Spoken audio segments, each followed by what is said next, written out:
주일오후마다 신명기 말씀을 함께 묵상하고 있는데요. 자, 신명기의 신자가 새로 신자가 아니라는 거 이전에도 말씀을 드렸습니다. 거듭 신자인데요. 지난 광야 40년 생활을 회고하고 또 그간에 주셨던 율법을 되새겨서 정리하는 말씀이에요. 가나안에 정착하면 이스라엘 백성들이 마음에 간직하고 살아야 될 그 말씀을 다시 정리해 주는 것. 이게 신명기 말씀이에요. 이스라엘 백성들이 가나안에서 어떻게 살아가야 하는가 여러 측면에서 여러 가지를 말씀하고 있습니다만 우리가 살펴보고 있는 23장 이 대목은 특별히 내 주변의 이웃과 어떤 관계를 맺고 살아야 할 것인가 거기에 집중하고 있습니다. 오늘 본문 말씀은 이스라엘의 소위 3대 소외 계층을 소개하고 있어요. 17절에 나오는 객, 고아, 그리고 과부. 이것이 이스라엘의 3대 소외 계층이었습니다. 고아나 과부는 그 뜻대로이고요. 객은 거류민 이렇게 부르기도 하는데 전쟁이나 흉년이나 기타 어려움을 피해서 본토를 떠나 타 지역에 거주하는 사람, 이 사람을 객이라고, 또 19절에서는 나그네 이렇게 표현하게 했는데요. 같은 말이에요. 자, 이 세 부류의 사람들의 공통점이 있습니다. 우선은 외롭죠. 외롭다는 공통점이 있어요. 부모가 없는 고아도 그렇고 남편이 없는 과부도 그렇고 외로워요. 객의 경우 비록 가족 단위로 이렇게 좀 타 지역에 거류하게 되었다 하더라도 그 가족 단위로 고립되기 쉽죠. 갑자기 예고도 없이 이 지역에, 우리 지역에 웬 가족이 들어왔단 말이죠. 그러면 사람들이 본능적으로 좀 거부하고 낯설어하고 경계하기 쉬워요. 텃세당하기 쉽죠. 텃세당하기 쉽고, 재원은 한정되어 있는데 그렇잖아요. 그 지역에 재원이라는 것은 한정되어 있는데 또 한 가족이 들어오면 못마땅한 거예요. 넉넉하면 모를까. 그렇지 않을 경우에는 외로워요. 그러나 외로운 것보다 더 큰 것은 위험한 거예요. 위험해요. 오늘날과 달리 고대 사회에는 무슨 치안 체계가 성립되어 있을 때가 아니잖아요. 경찰이 있는 것도 아니고, 군대가 이렇게 조직적으로 운영되는 그런 사회도 아니고, 가족이 외부의 물리적 공격으로부터 나를 지켜주는 울타리가 돼요. 그 비근한 예를 여러분 우리 어렸을 때 그러잖아요. 누가 옆집 아이한테 얻어맞으면 누구한테 일러요? 형한테 일러요. 형, 제가 때렸어. 그러면 형이 가서 한번 주워박아 주죠. 그러면 주워박음 당한 애는 어때요? 또 자기 형한테 일러요. 근데 하필 그 애가 또 더 큰 형이네. 그래서 그 형한테 일르는 거예요. 그렇게 올라가다 보면 누가 싸워요? 또 부모가 나서 싸우고. 우스갯스러운 일일 수 있겠으나 가만히 살펴보면 경찰도 없고 특별히 나를 외부의 공격으로부터 지켜줄 수단이 불분명한 때에는 이 가족이 그렇게 지켜주는 거예요. 그렇잖아요. 그런데 고아와 가부는 그런 보호 울타리가 없죠. 없어요. 그러니까 함부로 대해요. 옛날 보면 그 부모 없는 아이들 막 함부로 대하고 막 이러잖아요. 이렇게 물리적으로 위험하기도 하지만 특히나 경제적으로 위험해요. 노동으로 사는 고대 사회에서 이 객들은 자기 땅이 없을 것 아닙니까? 자기 땅이 없고, 그리고 일자리 쟁탈전에서 본토인에게 밀리거나 또 차별받기가 쉬워요. 요즘 TV 보니까 외국인 노동자가 체불임금 때문에 굉장히 고통하는 그런 내용들을 간혹 소개하더라고요. 사정이 어떤지는 모르나 그러면 안 되잖아요. 일을 시키고 왜 이 돈을 안 줘요? 한국 사람이면 그랬겠어요? 그렇잖아요. 외국인이니까 더 그렇게 잘 못 알아듣고 말도 못하고 어디에 도움을 호소할 수 없는 그런 상황인 걸 아니까 또 그러는 것 아니겠습니까? 고아와 가부도 힘든 노동을 하기 어렵죠. 또 성인 남자한테 우선순위에서 밀리고, 그러니 경제적으로 매우 취약할 수밖에 없어요.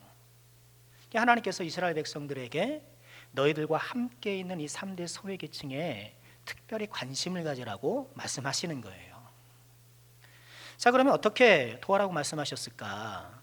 저는 이 말씀을 함께 묵상해 보면 오늘날 우리 상황에서 어떻게 이 말씀을 적용해야 되는지 아주 분명하게 나타나요. 자, 먼저 말씀 속에서 이 소외계층에 대해서 어떻게 대우해야 하는가? 첫 번째는 그들을 존중해야 해요. 지난주에도 비슷한 말씀을 함께 나눴었는데, 자, 17절 말씀 보실까요? 너는 객이나 고아의 송사를 억울하게 하지 말며 과부의 옷을 전당 잡지 말라. 이게 소외 계층이 송사를 당했을 때 그들이 억울하게 하지 말라는 거예요. 왜 이런 말씀을 하겠습니까? 이런 사회적 약자들이 특별히 이런 다툼의 상황, 송사의 상황에서 불리할 경우가 많기 때문에, 억울하게 막 당하는 경우가 많기 때문에 그런 거예요. 21세기 오늘날에도 그렇잖아요. 작년 6월에 법률 소비자 연맹이라는 단체에서 대학생, 대학원생 753명을 대상으로 해서 법의식 조사를 한 적이 있어요. 그런데 응답자의 85.3%가 우리 대한민국이 여전히 유전무죄, 무전유죄 현상이 있다라고 대답했어요. 젊은 대학생들, 대학원생들이 보기에 우리 사회는 여전히 유전무죄, 무전유죄 이게 팽배해 있다라고 보는 거예요. 무려 85.3%니까 대다수가 그렇게 생각하는 것이죠. 유전무죄, 무전유죄 이 말이 우리 사회에 회자되기 시작했던 그런 사건이 있죠. 여러분 기억나시는지 모르겠습니다만 1988년 그때 사건이에요.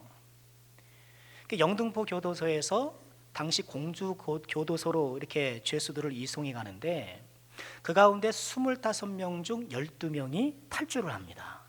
교도관들이 총을 빼앗고 막 이렇게 좀 제압하고 해서 차를 돌려서 탈주를 해요. 그리고 서울 시내로 잠입해 들어갑니다. 이들 중에 지강헌이라는 사람을 비롯한 4명이 서울 북과자동의 한 주택에 침입해서 인질극을 벌여요.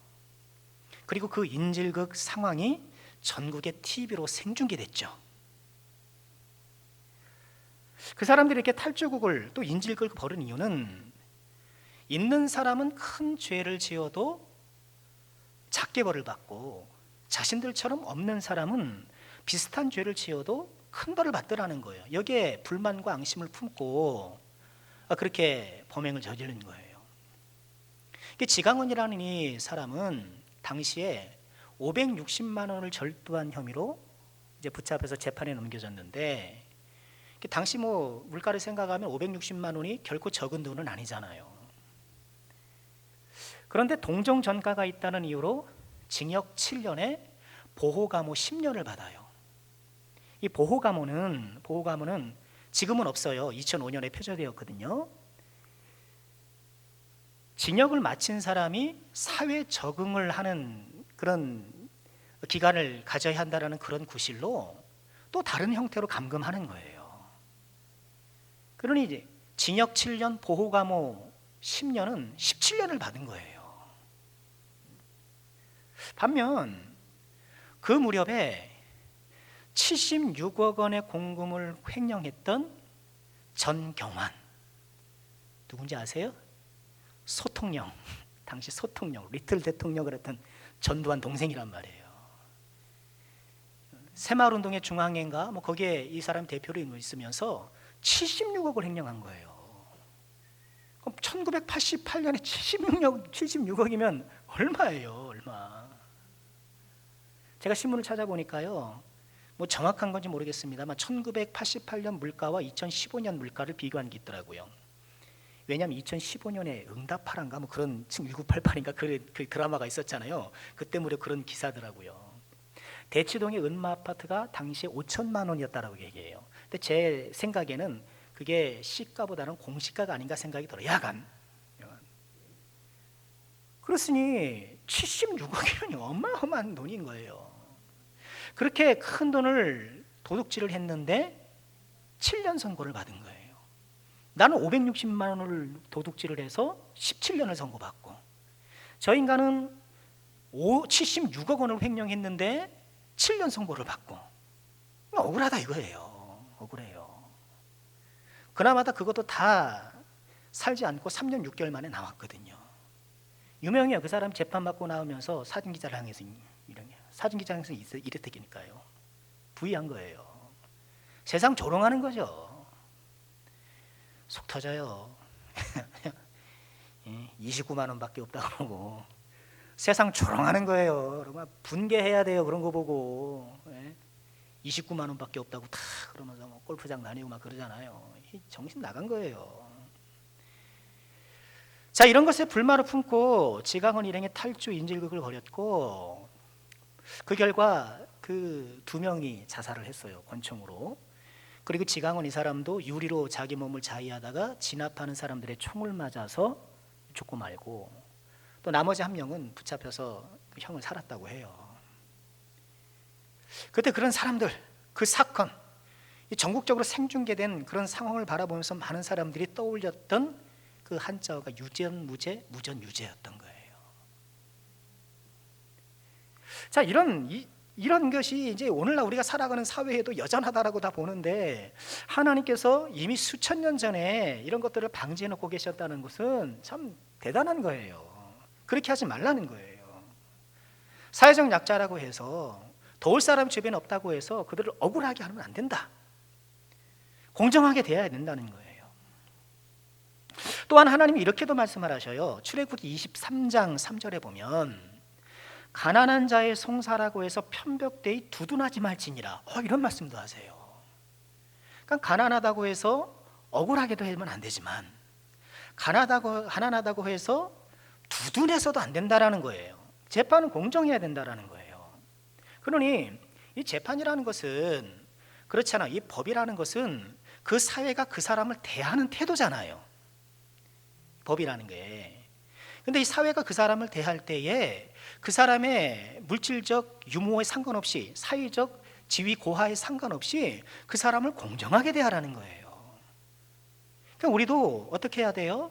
내 주변에 연약한 사람들을 좀 존중할 태도가 필요해요. 우리 사회 그런 것이 굉장히 약하잖아요. 좀 나보다 좀 약한 사람, 지난 시간에도 갑질하지 말자라고 하지 않았었는데, 나보다 좀 약한다라면, 혹은 좀 가난한 나라에서 왔다고 한다라면 나도 모르게 은근히 그들을 좀 무시하는 경향이 생겨요. 우리 예수 믿는 사람은 그래서는 안 된다는 거예요.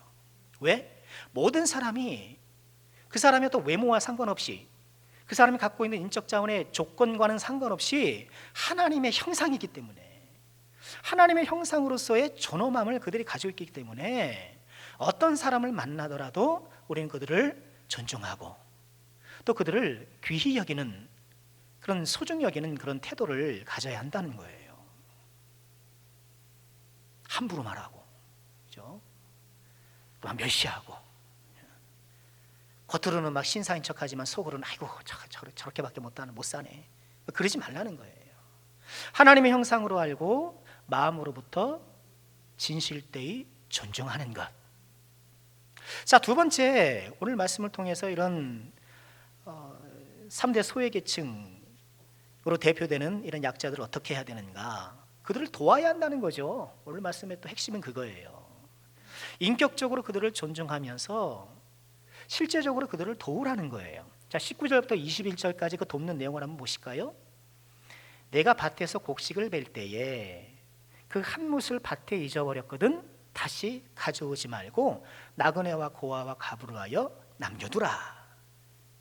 제가 뭐 별을 뱄어요. 우리로 치면, 그죠? 별을 뱄고, 별을 뵈면 이렇게 뱃 하나 묶어가지고 이제 뭐 이동할 것 아닙니까? 그런데 뜯어 보니까 한 뭇이 이렇게 빠진 거예요. 그러면 그거 악착같이 그거 챙겨가지 말고 남겨두라는 거예요. 어려운 사람들을 위해서.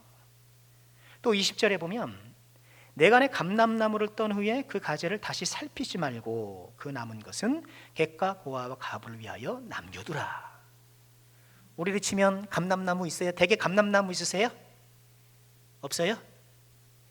감람나무에서 람을 빼면 뭐예요? 감나무는 이제 감나무 털 때 우리를 치면 감나무에서 감을 딸 것 아닙니까? 그럼 따면은 아이고 저기 팔이 안다고, 팔은 당연히 안 되겠죠. 장대가 안다는 저 높이 있는 거 어떻게 해요? 악착같이 굳이 막 딸라 그러지 말고, 저 끝에 있는 거 딸라 그러지 말고 남겨두라는 거예요. 필요한 사람이, 어려운 사람이 취하도록. 21절이죠. 내가 내 포도원의 포도를 딴 후에도 그 남은 것을 다시 따지 말아라. 그러니 유대인들은 추수를 몇 번 할 수 있어요? 좀 대답 좀 해보시죠. 몇 번 할 수 있어요? 한 번 하는 거죠, 한 번. 그러니까 한 번 할 때 잘해야 돼요. 한 번 할 때 잘해야지. 남은 걸 막 내가 취하고 그러지 말라는 거예요. 남겨두라는 거예요. 자, 이 말씀을 그럼 우리는 좀, 우리 살아가는 이 현실 세계에서 어떻게 좀 적용할 수 있을까? 나의 수익의 작은 부분을 남겨두는 거예요. 내 소유의 작은 부분을 얻은 사람을 위해서 좀 떼어놓는 것. 그 작은 것이 어느 정도인지는 몰라요. 그러니까 성경은 그런 것들을 정확하게 규명하진 않아요. 그러니까 본인의 판단에 따라, 또 본인의 마음에 따라서 일정 부분을 가난한 사람들을 위해서 떼어주라는 거예요. 한 mus 정도면 어때요? 그 한 mus이 누구에게는 한 가마처럼 여길 수도 있는데. 말씀을 생각하면서 그런 좀 생각을 해보았어요. 우리가 얻고 있는 이 소득의 일정 부분을 정기적으로 이 가난한 사람을 위해서 좀 배려하고 있는가? 그런 분들이 좀 많이 있을까? 얼마나 될까? 생각을 해봐요. TV를 보면 그런 선전들이 많이 나오더라고요. 어떤 단체에서 혹은 뭐 어떤 기관에서 이렇게 어려운 사람들이 해외든 국내든 어려운 사람들이 있는데 뭐 한 달에 10,000원이든 20,000원이든 이렇게 후원을 바랍니다. 뭐 그런 내용들이 많이 있더라고요. 우리가 좀 생각해 보고 혹시 그런 거라도 우리가 좀 할 수 있으면 좋지 않을까? 내 한 달 수입의 한 mus 정도, 별거 아니잖아요. 별거 아니지만 그거라도 그것이 모여지고 전달되면 굉장히 큰 힘이 되지 않겠습니까?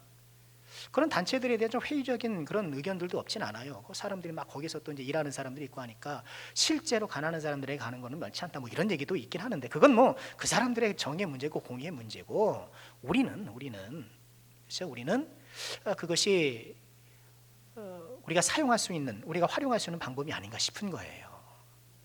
여러분 한번 좀 도전 드려요. 이미 좀 그렇게 하시는 분들이 계시겠습니다만 한 달에 10,000원? 20,000원? 그죠? 정말 내 수익의 한 mus 정도를 이렇게 적어도 나눠줄 수 있는 것. 자, 이처럼 실질적인 도움을 주라고 말씀을 하시는데, 자, 여기서 또 우리가 생각해 볼 것이 있어요. 이렇게 사회적 약자를 존중하고 또 한 mus이라도 실질적인 도움을 베풀라고 말씀하시면서 역시나 하나님께서는 그 일을 하는 동기에 대해서 또 말씀하세요. 오전 예배도 동기를 같이 살펴봤잖아요.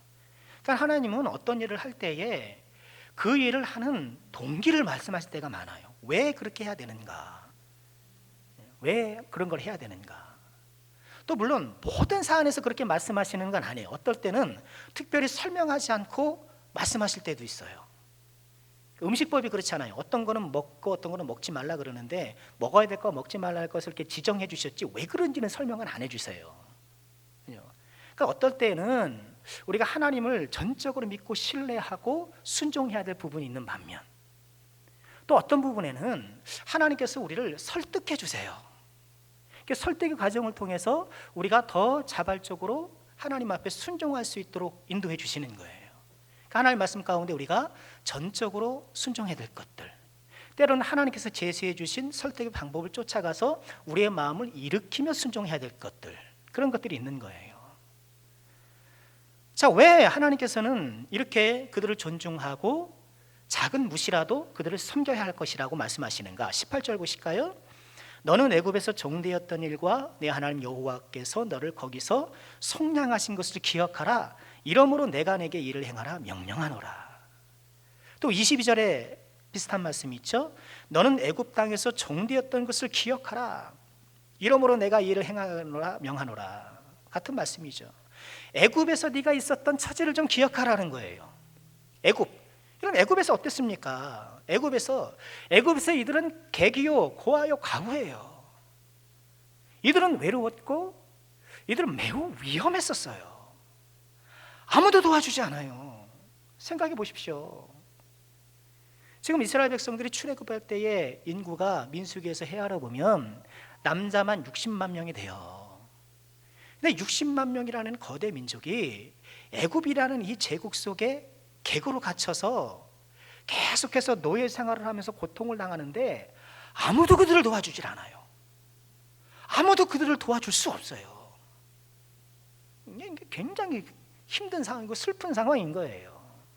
그런데 누가 그렇게 객처럼 고아처럼 가부처럼 누구의 도움도 없이 내버려졌던 그들을 누가 속량해 주셨어요? 하나님이 속량해 주신 거예요. 하나님이 찾아가 도와주신 거예요. 속량 기억하시죠? 노예 상태에 있는 사람을 해방시켜 주는 것을 속량이라 그래요. 그들을 건져 주셨잖아요. 그러니까 하나님께서 그때를 좀 기억하라는 거예요. 내가 객되었을 때에 네가 실질적 고아와 가부처럼 그렇게 아무의 도움도 없이 버려져 있었을 그때를 기억하라는 것.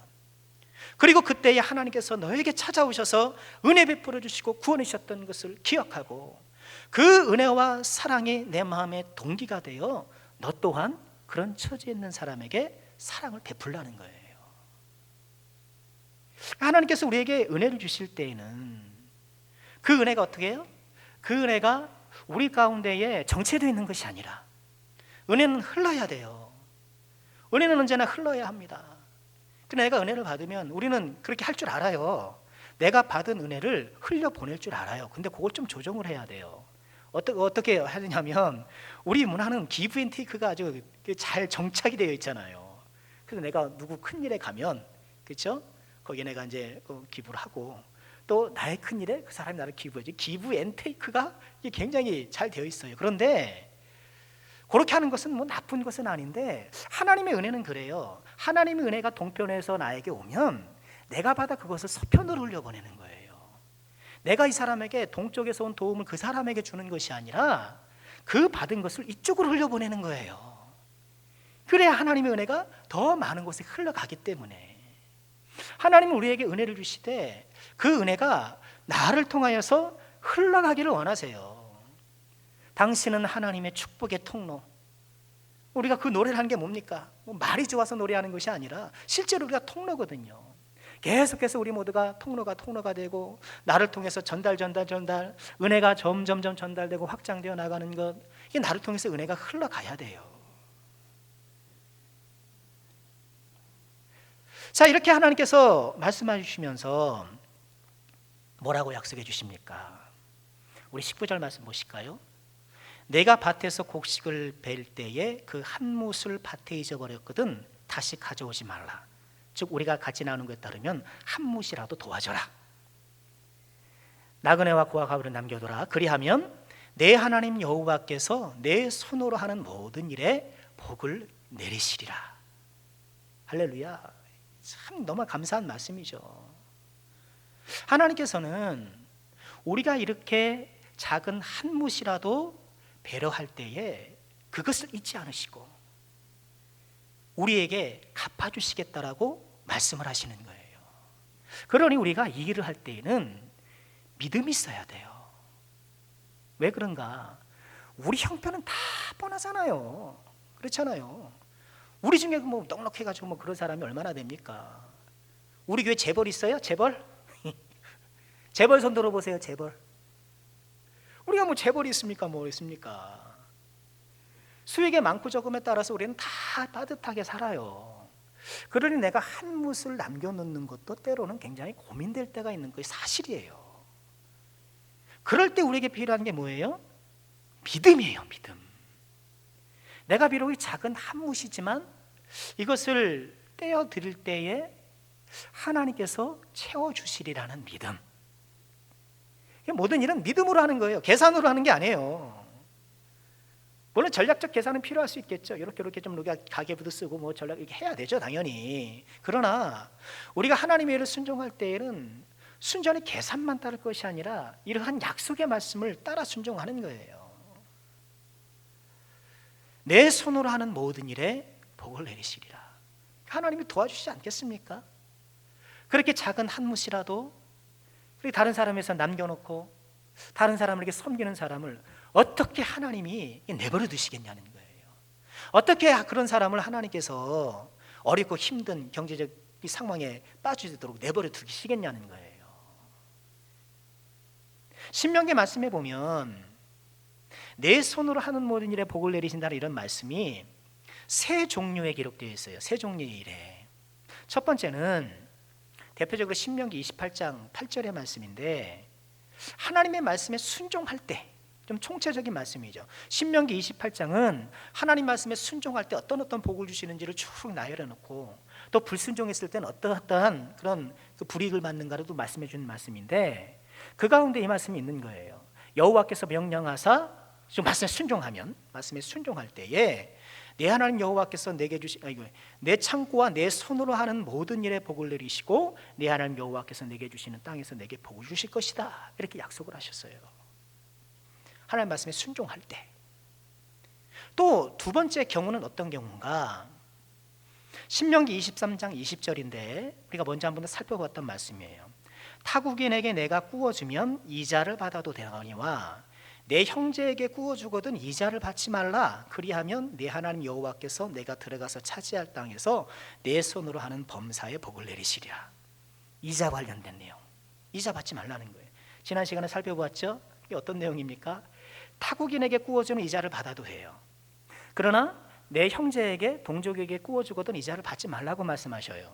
이거는 인종에 따라서, 민족에 따라서 차별하라는 것이 아니라, 내 형제의 경우, 동족인 경우는 어때요? 그 형편을 뻔히 알잖아요. 사람 사는 것이 비슷비슷하단 말이에요. 농경사는 다 비슷비슷하잖아요. 좀 농사를 좀 많이 짓는 사람이 있고 덜 짓는 사람이 있지, 비슷비슷해요. 그런데 그 상황에서 내가 좀 뭘 꾸는 경우는 분명히 뭔가 내 생계에 큰 지장이 있고 어려울 때 그러는 거예요. 그러니 형제에게 꾸어든 이자를 받지 말라고 하는 것은 그렇게 생존의 위협까지 느끼는 어려운 처지에 있는 사람에게 꾸어주고 이자를 받지는 말라는 거예요. 반면에 타국인은 어떻습니까? 타국인이 뭐하러 이스라엘까지 와서 돈을 꾸겠습니까? 그렇잖아요. 아니 저기 서울 살고 저기 부산 사는 사람들이 뭐하러 군산에 와서 돈을 꾸겠습니까? 그런 경우에는 이들이 사업을 하기 위해서 그러는 거예요. 보다 더 이 취해진 또 꾼 것을 통해서 더 이득을 얻으려고, 그런 경우일 때는 어떻게 해요? 이자를 받으라는 거예요. 그런 어떤 상황들이 여기에 깔려 있는 거예요. 그래, 우리가 어떻게 하는 게 좋다라는 거예요? 우리가 누군가에게 내가 좀 돈을 빌릴 때가 있잖아요. 그죠? 가급적 우리 교인가에는 좀 그러지 말라는 말씀을 드렸습니다만, 그럴 경우에 이자를 받지 않아도 되는 것도 참 좋은 거죠. 그렇죠? 그러나 이자를 또 받아도 크게 문제될 것은 없는 거예요. 특별한 경우가 아니고는 정말 우리가 좀 생계가 어려워가지고 당장 먹을 쌀이 없고 그래서 그러는 것은 아닌 경우가 많으니까. 자, 어쨌든 20절 말씀도, 신명기 24장 20절 말씀도 뭐예요?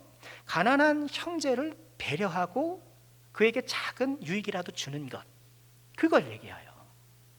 또 내 손으로 하는 일에 복을 받는 경우 세 번째가 오늘 우리가 읽은 말씀이에요.